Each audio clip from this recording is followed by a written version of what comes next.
దేవుడి భూమి కేరళ ఇప్పుడు కన్నీరు పెడుతుంది. జూలై 29 అర్ధరాత్రి వైనాడ్లో కురిసిన కుంభవృష్టికి ఓళ్లకు ఊళ్లే మాయమయ్యాయి. ఈ ఘటన కేరళలో ఇప్పుడు వైరల్ గా మారింది. ఒకప్పుడు ప్రకృతి అందానికి మారుపేరు వైనాడ్లోని మండక్కై చొరాల్మల గ్రామాలు. కానీ ఇప్పుడు ఆ గ్రామాలే కనిపించడం లేదు. రాత్రికి రాత్రే 2 ఊర్లలోని ప్రజలు మొత్తం జల సమాధి అయ్యారు. మరికొంతమంది జాడే లేదు. ప్రకృతి అందంతో మురిపించిన ఆ ప్రాంతం ఇప్పుడు మొత్తం బురద రాళ్ల దెబ్బలా మారిపోయింది. 300 మందికి పైగా చనిపోయారు.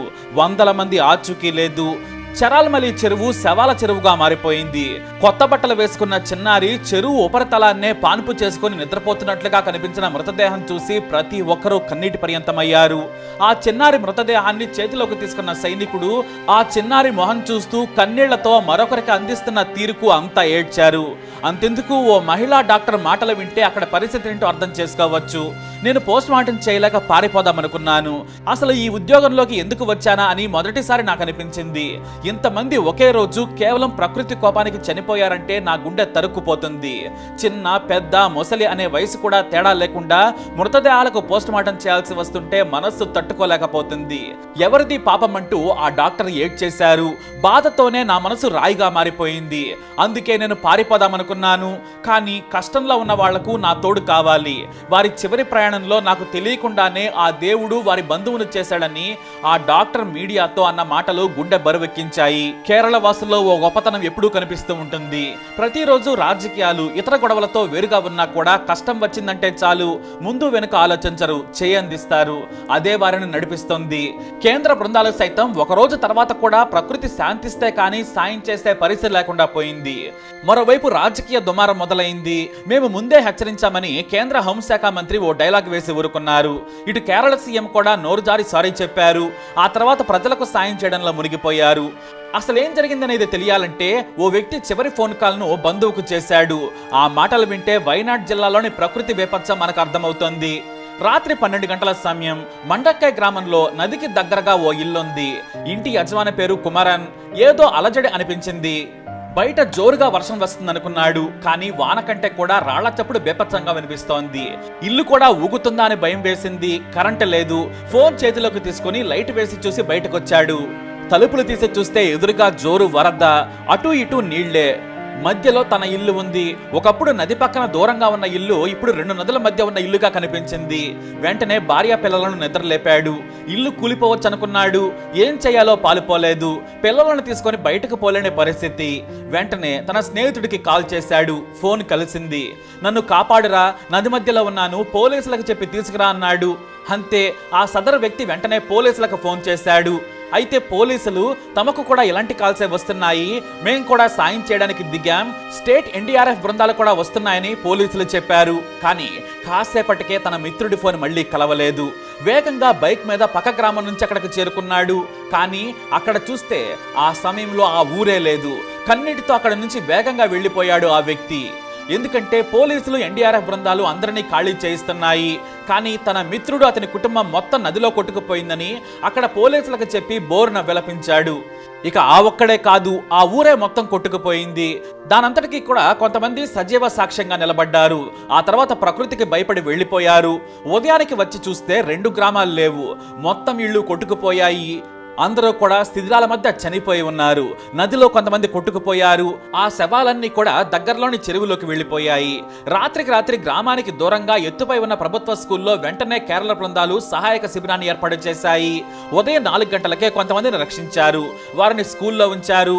ఇక ఉదయాన్నే కాపాడాలని ప్రయత్నించినా కూడా వర్షం ఆగలేదు సరికదా, నదులు కూడా ఉధృతంగా ప్రవహిస్తున్నాయి.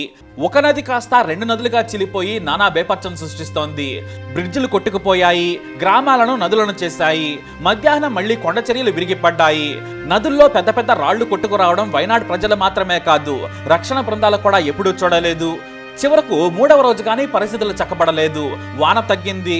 మృతదేహాలను ఇళ్ల కింద ఉన్న వాటిని ఎన్డీఆర్ఎఫ్ సైనిక బృందాలు బయటకు తీయడం మొదలుపెట్టారు. అక్కడ పరిస్థితి చూస్తే హృదయ విదారకంగా మారింది. ప్రతి ఇంటి కింద వారి మృతదేహాలు బయటకు వస్తుంటే విషాదం నెలకొంది. కొంతమంది నా కూతురు కనిపించిందా, నా అల్లుడు ఉన్నాడా అంటూ ఫోటోలు చూపిస్తూ వెతుకుతున్నారు బంధువులు.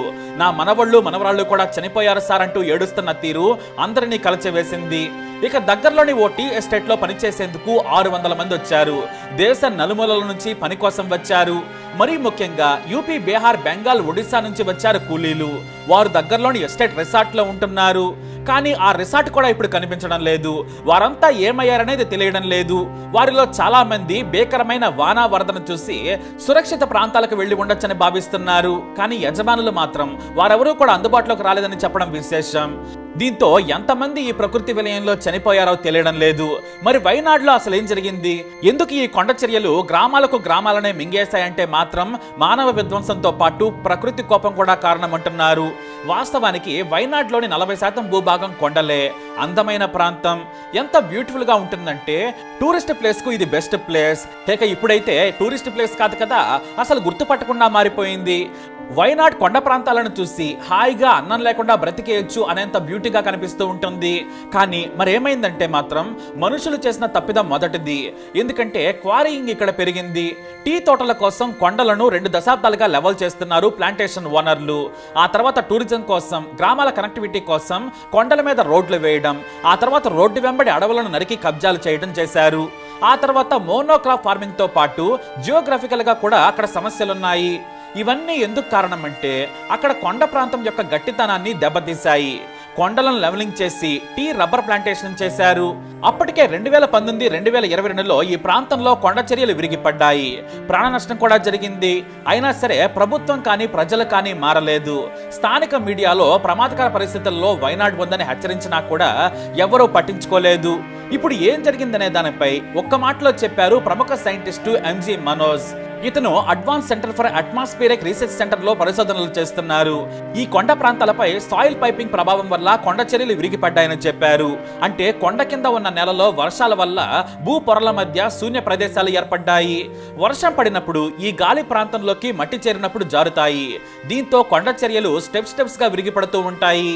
అదే వైనాడ్లో జరిగిందని చెప్పారు సైంటిస్ట్ మనోజ్. అంతేకాదు మరో కారణం కూడా చెప్పారు ఆయన. ఇక్కడి కొండ ప్రాంతాల్లోని మట్టి విపరీతంగా నీటిని పీల్చుకునే గుణాన్ని కలిగి ఉన్నాయి. దీంతో అధిక వర్షం, వరద పడినప్పుడు ఈ మట్టి విపరీతంగా నీటిని పీల్చుకొని బురదలా మారుతుంది. దానివల్ల లోపల ఉన్న పొరలు జారుతూ ఉంటాయి. అలా బురదతో పాటు రాళ్లు జారి మొత్తం కొండ చర్యలు విరిగి కింద పడ్డాయని చెప్పారు ఆయన. ఇక మరో సైంటిస్ట్ అయిన పియు దాస్ కూడా ఇదే చెప్పారు. ఇతను వైనాడ్లోని సాయిల్ కన్జర్వేషన్ ఆఫీసర్.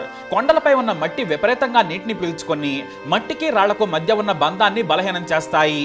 అందుకే ఇలా కొండ చర్యలు విరిగిపడ్డాయని చెప్పారు. కానీ ఈసారి జరిగిన బేపత్సం ఎవరూ ఊహించనిది. ఏ సైంటిస్టు కూడా పుస్తకాల్లో రాయనిదన్నారు కేరళ ఫారెస్ట్ అధికారులు. వాస్తవానికి ఈ మాత్రం వర్షాలను వైనాడ్ వాసులు చాలా సార్లు చూశారు. 2015లో కరువు వచ్చిన ఆ తర్వాత విపరీతంగా వర్షాలు వచ్చాయి. కొండ చర్యల వల్ల కూడా ప్రమాదాలు జరిగాయి. కానీ ఈసారి ప్రాణ నష్టం తీవ్రంగా వాటిల్లింది.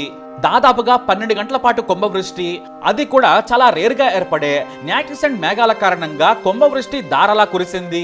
ఇందుకు అరేబియా సముద్రంలో వాతావరణ మార్పులు కూడా కారణమని సైంటిస్టులు అంటున్నారు. అరేబియా సముద్రంలో వేడి ఏర్పడటం వల్ల సడన్ గా వాతావరణంలో మార్పులు వస్తాయి. అకస్మాత్తుగా ఏర్పడే డీప్ క్లౌడ్స్ కుంభవృష్టిని కురిపిస్తాయి.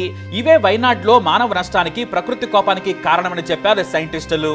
అందుకే ఏకంగా ఇరువంజపుల నది ఒకటి కాస్త 2గా మారింది. 2 వైపులా నది భీకరమైన వరదతో గ్రామాలను తుడిపేసింది. అంతేకాదు ఇటు చెలియార్ నది కూడా అంతే ఉధృతంగా ప్రవహించి మొత్తం నాశనం చేసేసింది. గ్రామాలను నాశనం చేసి భారీ నష్టం కలిగించింది. ప్రమాదానికి 25 కిలోమీటర్ల దూరంలో ఉన్న చెలియార్ నదిలో శవాలు తేలుతున్నాయంటే పరిస్థితి ఏంటో అర్థం చేసుకోవచ్చు. ఇకనైనా నదీ ప్రాంతంతో పాటు రబ్బర్, టీ ప్లాంటేషన్ అరికట్టాలి. క్వారీయింగ్ తో పాటు అడవి ప్రాంతాల్లో రోడ్ల నిర్మాణం ఆపేయాలి. నది చుట్టుపక్కల ప్రాంతాలను ఖాళీ చేయించాలని ప్రజలు కోరుతున్నారు. అంటే మొత్తం ఆ ప్రాంతంలో లోతట్టులో ఇక గ్రామాలు లేకుండా ఉంటేనే మళ్ళీ ఎలాంటి ప్రకృతి విపత్తులు వచ్చినా కూడా ప్రాణ నష్టం జరగకుండా ఉంటుంది. సేవ్ కేరళ. ఆ దేవుడిని ప్రార్థిద్దాం.